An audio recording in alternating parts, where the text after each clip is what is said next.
प्रधानमंत्री नरेंद्र मोदी ने बृहस्पतिवार को राजस्थान के सिरोही में वर्चुअल माध्यम से जल जन अभियान का किया शुभारंभ। कहा कि खेती में पानी से संतुलित उपयोग के लिए देश ड्रिप इरिगेशन को दे रहा है बढ़ावा। देश के हर जिले में 75 अमृत सरोवर के निर्माण का अभियान भी जल संरक्षण की दिशा में बड़ा कदम। भारतीय कृषि अनुसंधान परिषद यानी ICAR ने दिल्ली में पशुधन नस्ल पंजीकरण प्रमाण पत्र वितरण समारोह का किया आयोजन। केंद्रीय कृषि मंत्री नरेंद्र सिंह तोमर ने कहा कि पशुओं की देसी नस्लें पहचान कर कृषि और पशुपालन क्षेत्र को बनाएं समृद्ध।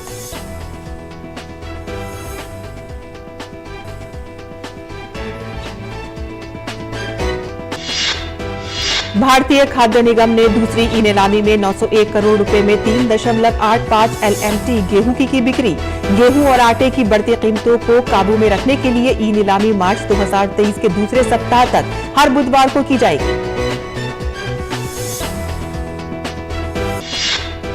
हरियाणा के कृषि एवं पशुपालन मंत्री JP दलाल ने कहा कि डायल 112 की तर्ज पर पशु उपचार एम्बुलेंस सेवा की होगी शुरुआत। पशु उपचार एम्बुलेंस सेवा के लिए पहले 200 एम्बुलेंस की जाएंगी तैनात।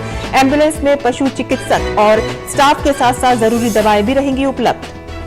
नमस्कार, किसान समाचार में आपका स्वागत है। मैं हूं साइमा खान। अब नजर डाल लेते हैं खबरों पर। विस्तार से नजर। प्रधानमंत्री नरेंद्र मोदी ने बृहस्पतिवार को राजस्थान के सिरोही में वर्चुअल माध्यम से जल जन अभियान का शुभारंभ किया। इस अवसर पर केंद्रीय जल शक्ति मंत्री गजेंद्र सिंह शेखावत, फिल्म अभिनेता नाना पाटेकर और गणमान्य नागरिक उपस्थित रहे। राष्ट्रव्यापी अभियान के अंतर्गत ब्रह्म कुमारी संस्थान से जुड़े लोग और जल शक्ति मंत्रालय देश भर में 5000 से अधिक जलाशयों के संरक्षण और नए जलाशय बनाने के लिए 8 महीने का सार्वजनिक जागरूकता अभियान चलाएगा। अभियान के माध्यम से 10,000 कार्यक्रम के आयोजन से 10 करोड़ लोगों तक पहुंचने का लक्ष्य तय किया गया है। प्रधानमंत्री ने ब्रह्म कुमारी के द्वारा चलाए जा रहे जल जन अभियान के शुभारंभ पर अपने वीडियो संदेश में बताया कि देश जल संरक्षण को लेकर सहज है। उन्होंने कहा कि भारत में सदियों से ऋषियों मुनियों ने भी प्रकृति, पर्यावरण और पानी को लेकर संयमित, संतुलित और संवेदनशील व्यवस्था का सृजन किया। देश बीते 8 साल से लगातार प्रयास कर रहा है। नमामि गंगे की सफलता भी उन प्रयासों में से एक है। प्रधानमंत्री ने जल जन अभियान की सराहना की। 21वीं सदी में दुनिया इस बात की गंभीरता को समझ रही है कि हमारी धरती के पास जल संसाधन कितने सीमित है। इतनी बड़ी आबादी के कारण वाटर सिक्योरिटी भारत के लिए भी एक महत्वपूर्ण दायित्व है, हम सबकी साझी जिम्मेवारी है। इसलिए आजादी के अमृत काल में आज देश, जैसा हम कहते हैं ना, जल है तो कल है, तो जल को कल के रूप में देख रहा है। जल रहेगा तभी आने वाला कल भी रहेगा और इसके लिए हमें मिलकर आज से ही प्रयास करने होंगे। मुझे संतोष है कि जल संरक्षण के संकल्प को अब देश एक जन आंदोलन के रूप में आगे बढ़ा रहा है। ब्रह्मा कुमारी के इस जल जन अभियान से जन भागीदारी के इन प्रयासों को नई ताकत मिलेगी। पीएम मोदी ने कहा कि खेती में पानी से संतुलित उपयोग के लिए देश ड्रिप इरिगेशन जैसी टेक्निक को बढ़ावा दे रहा है। आप किसानों को इसके ज्यादा से ज्यादा प्रयोग के लिए प्रेरित करें। हमारे देश में जल जैसी जीवन की महत्वपूर्ण व्यवस्था पारंपरिक रूप से महिलाओं के हाथ में रही है। आज देश में जल जीवन मिशन जैसी महत्वपूर्ण योजना का नेतृत्व भी पानी समिति के माध्यम से गांव में हमारी माता बहनें ही कर रही हैं। हमारी ब्रह्मा कुमारी बहनें यही भूमिका देश के साथ साथ वैश्विक स्तर पर भी निभा सकती है। जल संरक्षण के साथ साथ पर्यावरण संबंधी इससे जुड़े सभी विषयों को भी हमें उतने ही मुखरता से उठाना होगा। खेती में पानी से संतुलित उपयोग के लिए देश ड्रिप इरिगेशन जैसी टेक्नोलॉजीज को बढ़ावा दे रहा है। आप किसानों को इसके ज्यादा से ज्यादा प्रयोग के लिए प्रेरित करें।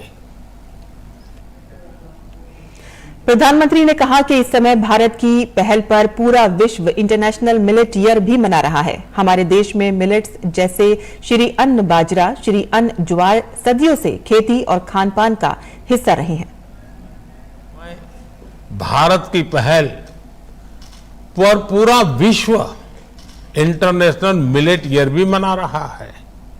हमारे देश में मिलेट्स जैसे श्री अन्न बाजरा, श्री अन्न ज्वार सदियों से खेती और खान पान का हिस्सा रहे हैं। मिलेट्स में पोषण भी भरपूर होता है और उनकी खेती में पानी भी कम लगता है। इसलिए ज्यादा से ज्यादा लोग अपने भोजन में मोटे अनाजों को शामिल करें। आप इसके लिए उन्हें बताएंगे तो इस अभियान को ताकत मिलेगी और पानी का संरक्षण भी बढ़ेगा। मुझे भरोसा है हमारे आपके ये साझा प्रयास जल जन अभियान को सफल बनाएंगे। पीएम मोदी ने कहा कि गंगा के किनारे प्राकृतिक खेती जैसे अभियान भी शुरू हुए हैं। नमामि गंगे अभियान आज देश के विभिन्न राज्यों के लिए एक मॉडल बनकर उभरा है। बीते दशकों में हमारे यहां एक ऐसी नकारात्मक सोच भी बन गई थी कि हम जल संरक्षण और पर्यावरण जैसे विषयों को मुश्किल मानकर छोड़ देते हैं। कुछ लोगों ने ये मान लिया था कि इतने बड़े काम है कि इन्हें किया ही नहीं जा सकता। लेकिन बीते 8-9 वर्षों में देश ने इस मानसिकता भी बदली है और हालत भी बदले हैं। नमामि गंगे इसका एक सशक्त उदाहरण है। आज न केवल गंगा साफ हो रही है बल्कि उनकी तमाम सहायक नदियां भी स्वच्छ हो रही हैं। गंगा के किनारे प्राकृतिक खेती जैसे अभियान भी शुरू हुए हैं।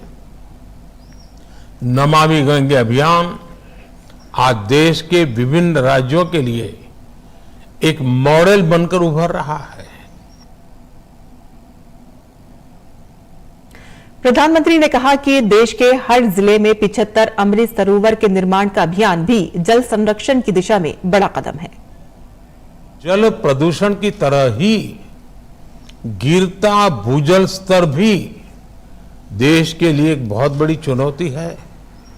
इसके लिए देश ने कैच द रेन मूवमेंट शुरू किया है, जो अब तेजी से आगे बढ़ रहा है। देश की हजारों ग्राम पंचायतों में अटल भूजल योजना के जरिए भी जल संरक्षण को बढ़ावा दिया जा रहा है। देश के हर जिले में 75 अमृत सरोवर के निर्माण का अभियान भी जल संरक्षण की दिशा में बड़ा कदम है। भारतीय कृषि अनुसंधान परिषद यानी ICAR ने दिल्ली में पशुधन नस्ल पंजीकरण प्रमाण पत्र वितरण समारोह का आयोजन किया।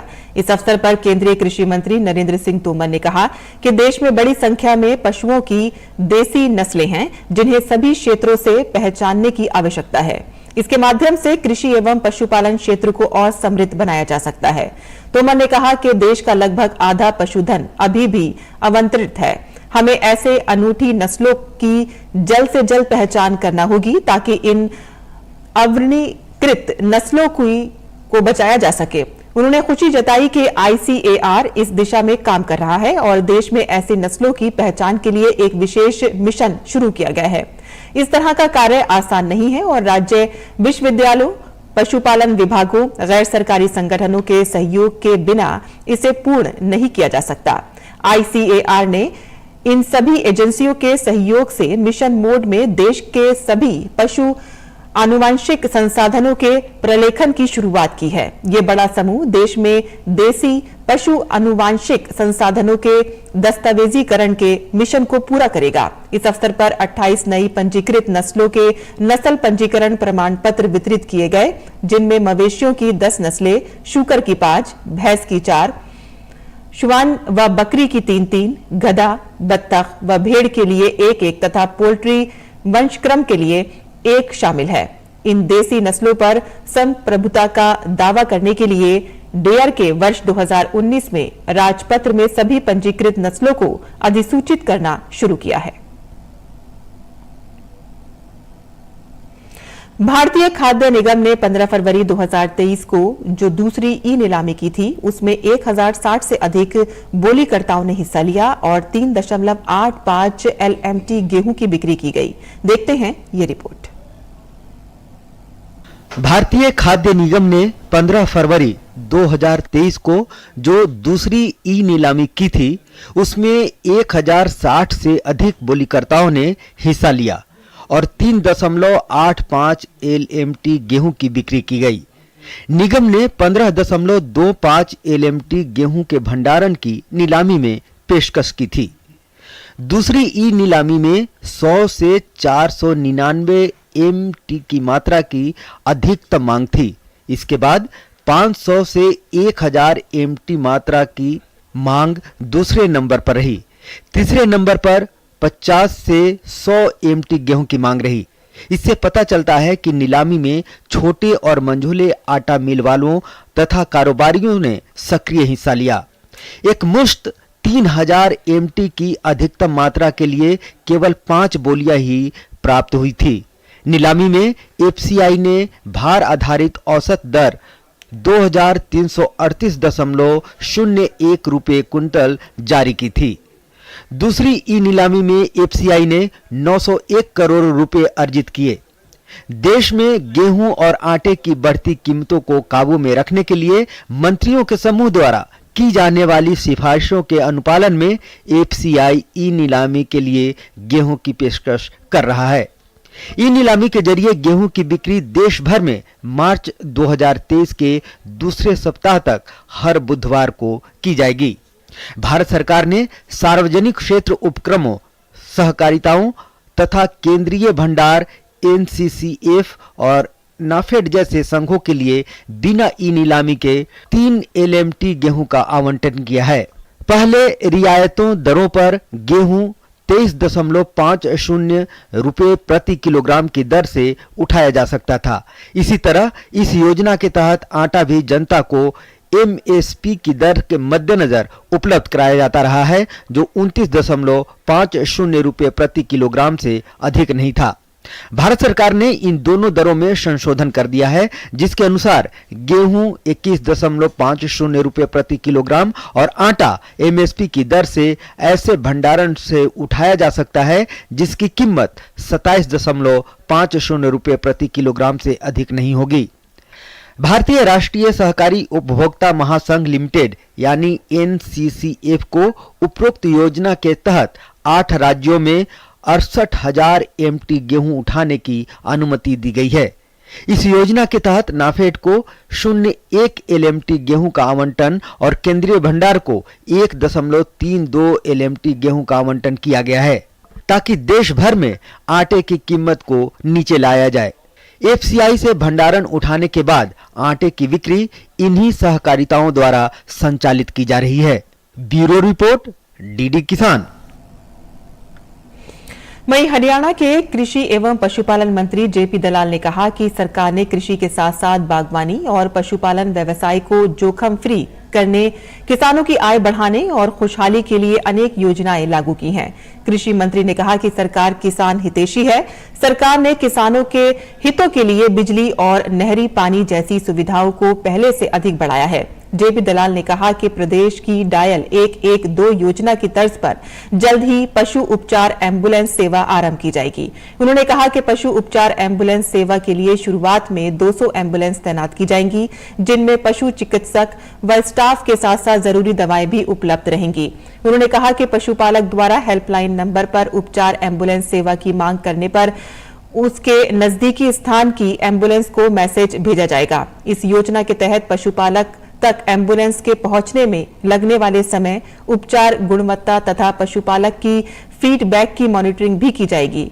कृषि मंत्री ने किसानों से आह्वान किया है कि वे परंपरागत खेती के बजाय सब्जी, फल, फूल, बागवानी उत्पादन जैसे व्यवसाय को अपनाएं ताकि उनकी आय में वृद्धि हो सके। उन्होंने कहा कि सेमग्रस्त, जलभराव और बंजर भूमि को कृषि योग्य बनाने के लिए 1200 करोड़ रुपए की राशि मंजूर की गई है। मौजूदा वित्तीय वर्ष में 50,000 एकड़ भूमि को कृषि योग्य बनाने के लक्ष्य रखा गया है। उन्होंने कहा कि जिला भिवानी के लिए 50 करोड़ की राशि दी गई है, जिससे जहां भी खेतों में जलभराव और सेम की समस्या बनती है, उसको दूर करके उस भूमि को खेती योग्य बनाया जाए। सरकार ने गन्ने, धान, कपास, गेहूं और सरसों की रेट बताए और किसानों को एमएसपी से भी अधिक भाव मिल रहे हैं।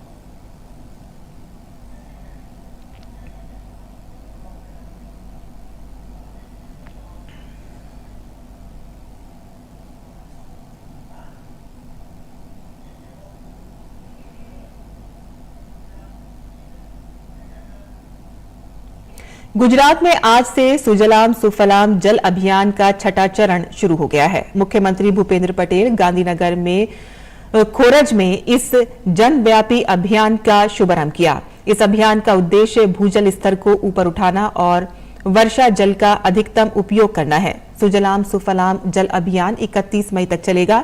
गुजरात में झीलों को गहरा करने, पुराने बांधों और जलाशयों को सूची में शामिल करने, नए बांधों, वन और खेत तालाबों के निर्माण, नहरों की सफाई के लिए विभिन्न विकास कार्य किए जाएंगे।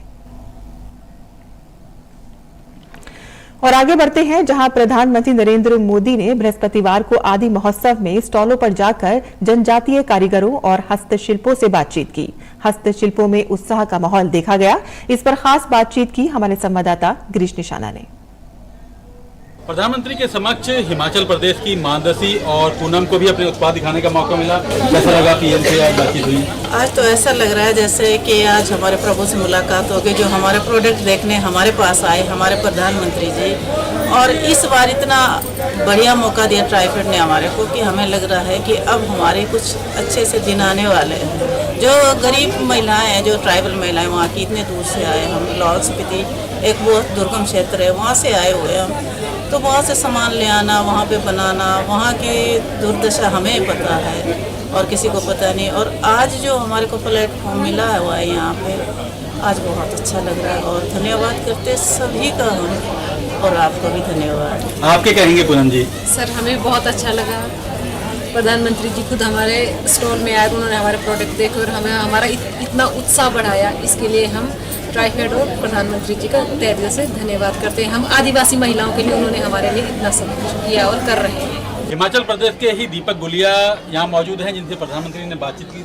क्या क्या बातें हुई? सर, हमसे प्रधानमंत्री जी ने पूछा कि यहाँ पे क्या क्या स्टॉक लाए हैं प्रधानमंत्री वंदन योजना के तहत। तो यहाँ पे बताया कि काला जीरा, और हमने एक बताया कि एक बीडीबी के ऑपरेशनल हुआ है प्रधानमंत्री वंदन योजना के तहत किन्नौर के अंदर, जिसके अंदर 18 प्रोडक्ट्स अभी ऑपरेशनलाइज स्टेज में आ गए हैं और वो उनकी कोडिंग करके यहाँ पर हमारे जो ये बीडीबी के प्रेसिडेंट है वो यहाँ पे सेल आउट कर रहे हैं। तो हमने बताया कि ये ना कुछ आइटम्स ऐसे भी आए हैं जो जिनको हमने G20 के लिए भी जो मीटिंग्स हो रही है, शिमला के अंदर मीटिंग्स हो रही है, एज वेल एज अमृतसर में मीटिंग्स हो रही है, तो वहाँ पर भी इनको शोकेस करेंगे और इन ट्राइबल प्रोडक्ट्स को हम वहाँ पर शो करेंगे ताकि हमारे जनजातीय भाई बहनों का बहुत अच्छे से उनका।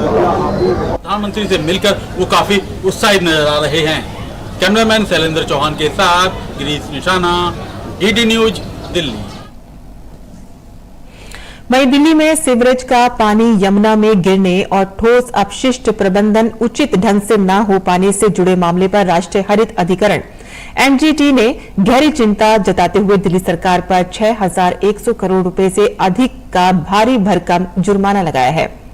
सीवरेज ट्रीटमेंट के मामले में मानदंडों का पालन नहीं करने पर नाराजगी व्यक्त करते हुए एनजीटी चेयरमैन न्यायमूर्ति आदर्श कुमार गोयल की अध्यक्षता वाली पीठ ने कहा कि करोड़ों रुपए खर्च करने के बाद भी यमुना हर दिन दूषित हो रही है। 3,000 MLD से ज्यादा दूषित पानी यमुना में मिल रहा है। कूड़ा प्रबंधन पर भी एनजीटी ने सख्त रुख अपनाया है। और किसान समाचार में अब बात करते हैं मंडी भाव की और देखते हैं कि क्या रहा देश भर की मंडियों का भाव।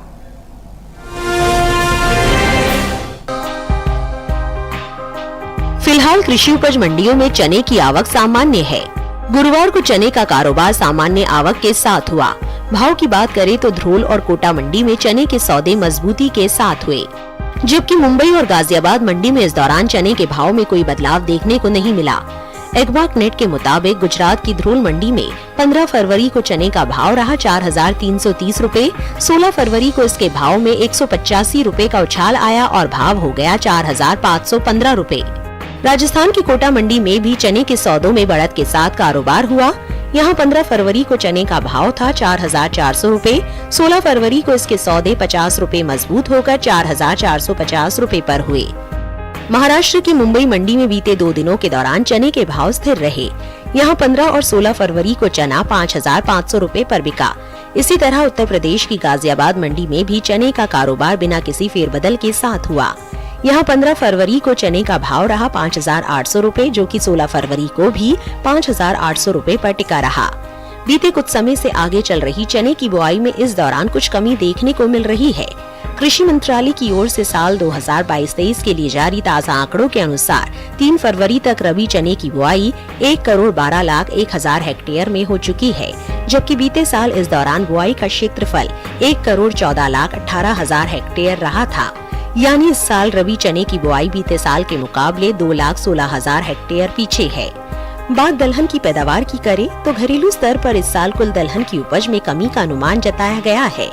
कृषि मंत्रालय के पहले अग्रिम अनुमान के मुताबिक देश में साल 2022-23 के दौरान कुल दलहन की पैदावार 83,70,000 टन होने का अनुमान है, जबकि बीते साल इस दौरान दलहन की उपज 2,76,90,000 टन रही थी।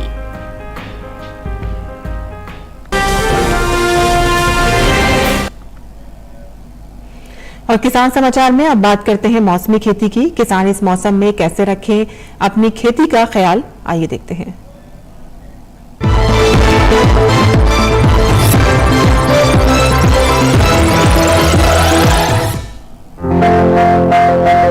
हरियाणा में सरसों की कटाई कर ले, सरसों में जरूरी उर्वरक का इस्तेमाल करते रहे। सरसों में कीट लगने की संभावना है, ऐसे में सरसों में कीटों से बचाव के लिए कृषि विशेषज्ञों की सलाह से कीटनाशक छिड़के। किसान भिंडी की बुआई करे, यही मूंग के खेत में जरूरी उर्वरक का प्रयोग कर ले। अभी गेहूं के खेत में कीट लगने की आशंका बनी हुई है, ऐसे में गेहूं में कीटों से बचाव के लिए कृषि विशेषज्ञों की सलाह से कीटनाशक का छिड़काव कर सकते हैं। साथ ही काबुली चने के खेत में जरूरी उर्वरक डाले। हरियाणा में गन्ने की कटाई कर ले, गन्ने में कीटों से बचाव के लिए कृषि विशेषज्ञों की सलाह से कीटनाशक छिड़के। उत्तर प्रदेश में गेहूं के खेत में सिंचाई कर ले, साथ ही आलू के खेत में सिंचाई करते रहे। आलू के खेत में कीट लगने की संभावना है, ऐसे में आलू में कीटों से बचाव के लिए कृषि विशेषज्ञों की सलाह से कीटनाशक छिड़के। किसान मूंग के खेत की देखभाल करे, अभी प्याज की रुपाई कर ले, प्याज के खेत में सिंचाई करे। इसके अलावा भिंडी की बुआई कर सकते हैं, यहाँ खीरे की बुआई कर सकते हैं। इसी तरह करेले की बुआई करते रहे। उत्तर प्रदेश में कद्दू की बुआई कर ले, वहीं के किसान पालक की बुआई करें। इसके साथ ही धनिये की बुआई करते रहे। इस समय मेथी की बुआई के लिए समय उपयुक्त है।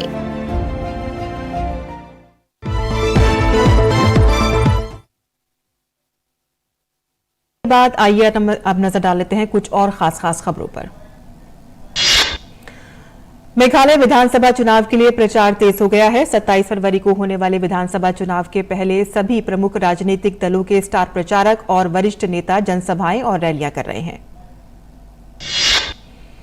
नागालैंड में भी चुनाव प्रचार चरम पर है। सभी राजनीतिक दलों के प्रमुख नेता अपने प्रत्याशियों के लिए जनसभाएं कर रहे हैं। इसमें NDPP, Bharatiya Janata party, NPF, Congress, Lok Janshakti, Ramvilas, NCP, NPP, RPI, Athawale, JDU, RJD और सीपीआई शामिल है। राजस्थान के बयावर में ट्रेलर और टैंकर के बीच टक्कर के बाद आग लग गई। हादसे में 3 लोगों की मौत हुई है। दुनिया के सबसे लंबे रिवर क्रूज गंगा विलास ने बांग्लादेश की यात्रा पूरी कर ली है। क्रूज के सदस्यों ने अपनी यात्रा के दौरान बांग्लादेश के कई ऐतिहासिक स्थलों का दौरा किया और बांग्लादेश की कला, वास्तुकला और अमूल्य विरासत से रूबरू हुए।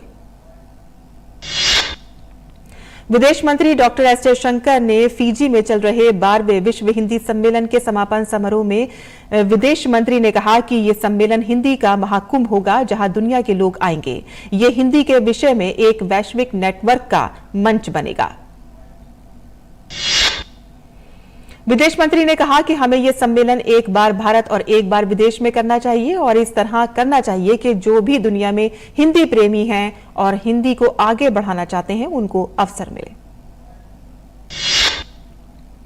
हैदरपुर बादली में निर्माणाधीन मेट्रो के शटरिंग का एक हिस्सा उसके वाहन पर गिर गया और जिससे एक व्यक्ति घायल हुआ है। चालक को बचा लिया गया है और इलाज के लिए नजदीकी अस्पताल भेज दिया गया है। उत्तर प्रदेश के प्रयागराज में पुलिस ने गांजा तस्करी कर रहे 2 लोगों को गिरफ्तार किया है। उनसे करीब 1.25 क्विंटल गांजा बरामद किया गया है। पुलिस द्वारा की गई पूछताछ में आरोपियों ने बताया है कि यह गांजा वो उड़ीसा के कोरापुट से लेकर आए थे और अलीगढ़ ले जा रहे थे और आगे की जांच जारी है। किसान समाचार में आज के लिए बस इतना ही। अनुमति दें। नमस्कार।